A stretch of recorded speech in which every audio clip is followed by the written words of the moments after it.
नमस्कार मंडळी, मी वरद विजय चव्हाण तुम्हा सगळ्यांचं स्वागत करत आहे. म्हणजे काल रिलीज झाला होता एक मराठी सिनेमा, त्याचं नाव आहे वडापाव. आता या सिनेमाचं हे नाव का ठेवलंय हे जाणून घेण्यासाठी हा सिनेमागृहात जाऊन बघा. हा सिनेमा जेमतेम आहे 2 तासाचा. हल्ली एक नवीन ट्रेंड मराठी सिनेमाने सुरू केलाय, तो म्हणजे ते 2 तासाच्या आधीच सिनेमा वाइंड अप करण्याचा प्रयत्न करतात, जी चांगली गोष्ट आहे. जर तुम्हाला गोष्ट फुलवता येत नसेल तर बाबा उगाच प्रेक्षकांवर तरी कशाला ते स्ट्रेस किंवा तो ताण द्या. 2.5-3 तासाचा सिनेमा बनवून. त्यामुळे 2 तासाच्या आधीच हा सिनेमा वाइंड अप केला ही चांगली गोष्ट आहे. आता मला माहिती नाही की दशावतार आणि कांतारा याच्या पुढे हा सिनेमा किती तग धरणार आहे तो, बट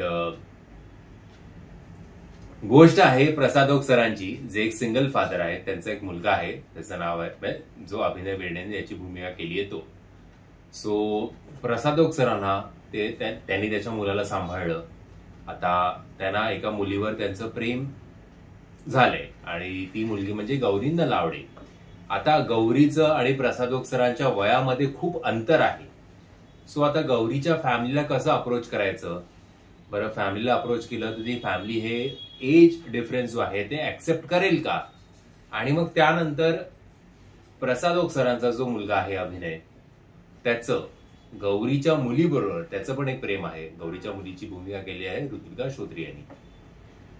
सो आता बाप जिच्यावर लाईन मारतोय की ज्याच्याशी लग्न करायला बघतोय ती माझी आई, आणि प्लस तिच्याच मुलीबरोबर मी लग्न करायचा विचार करतोय की माझं प्रेम बसलंय, याच्यावर आधारित ही संपूर्ण कथा आहे.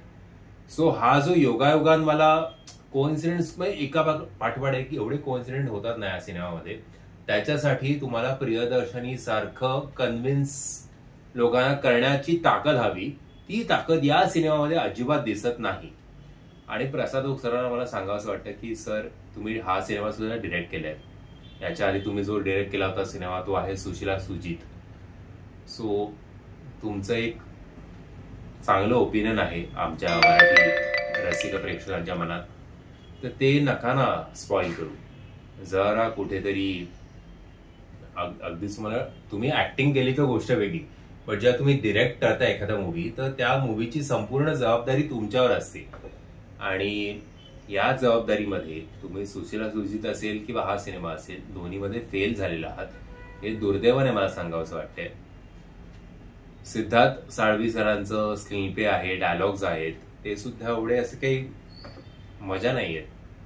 मी नेहमी सांगतो ना की कॉमेडी सिनेमा हा मराठी सिनेमाचा एक मोठा ड्रॉबॅक आहे, निगेटिव्ह पॉइंट आहे, आणि तोच मराठी सिनेमाला घेऊन बुडणार आहे. तेच या सिनेमाच्या बाबतीत सुद्धा आहे. हा सिनेमा कदाचित तुम्हाला ओटीटीवर एंटरटेन करेल, बट या सिनेमासाठी तुम्ही 200-300 रुपये खर्च करून पर तिकीट एवढा तर नक्कीच होत नाहीये, भले तो 2 तासाचा असेल तरी किंवा नसेल तरी. एनिवेज, तुम्हीच तुमच्या करिअरचे शिल्पकार. तुमचं पर्सनल सगळं स्वतःचं चांगलं होत असेल, पण इंडस्ट्रीचा काही फायदा होत नाहीये अशा मूवीजमुळे, हे दुर्दैवाने सांगावं असं वाटतंय. तुम्ही हा सिनेमा बघितला आहेत का? जर बघितला असेल तर माझ्या मताशी तुम्ही सहमत आहात की असहमत आहात हे कमेंटच्या माध्यमातून कळवा. व्हिडिओ आवडला असेल तर लाईक, शेअर आणि चॅनल सबस्क्राईब करायला विसरू नका. जय हिंद, जय महाराष्ट्र. शेवटी एकच सांगेन, या 3 ऑप्शन्स पैकी कांताराच बघा. बाय.